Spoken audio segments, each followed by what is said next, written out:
rôle des mères dans la réussite scolaire de leurs enfants et plus largement la place qu'on leur a implicitement assignée dans le champ éducatif.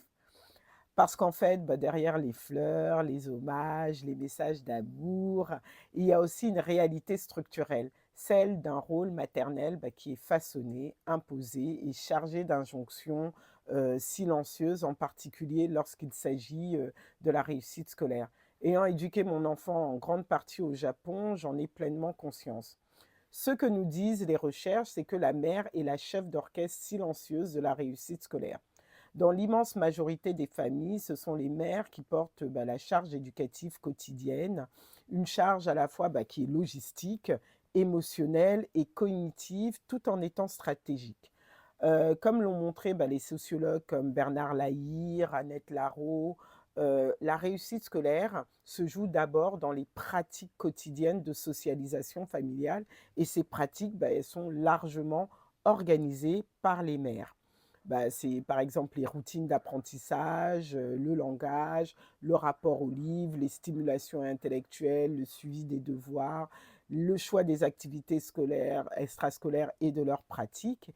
Et l'ARO, par exemple, distingue ainsi deux styles éducatifs. Concerted cultivation, typique des classes moyennes et supérieures, avec des activités structurées, langage élaboré, interaction permanente avec l'école, un modèle qui est porté par les mamans.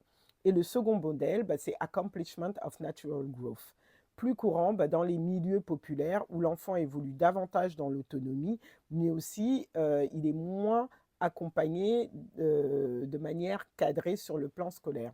Au moment clé de l'orientation en troisième, en seconde ou au lycée en terminale pour le post-bac, les recherches montrent qu'il y a une division genrée du travail éducatif. Les mères sont présentes pour les réunions, le suivi, les bulletins. Elles anticipent les difficultés, naviguent sur Parcoursup, discutent avec les enseignants, tandis que les pères, ils sont présents et vont jouer un rôle d'arbitre. Ce sont eux qui vont trancher, valider ou réfuter un projet éducatif au nom du réalisme économique ou du prestige social. C'est ce que montrent Duribella ou Van Zaten et Le Marchand.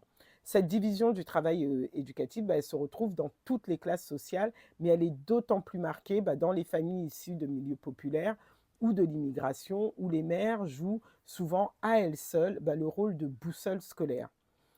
Dans ces familles racisées, bien souvent, le rôle des mamans prend une dimension supplémentaire, car en fait, elles vont agir non seulement comme médiatrices culturelles entre les normes de l'école qui sont souvent blanches ou en tout cas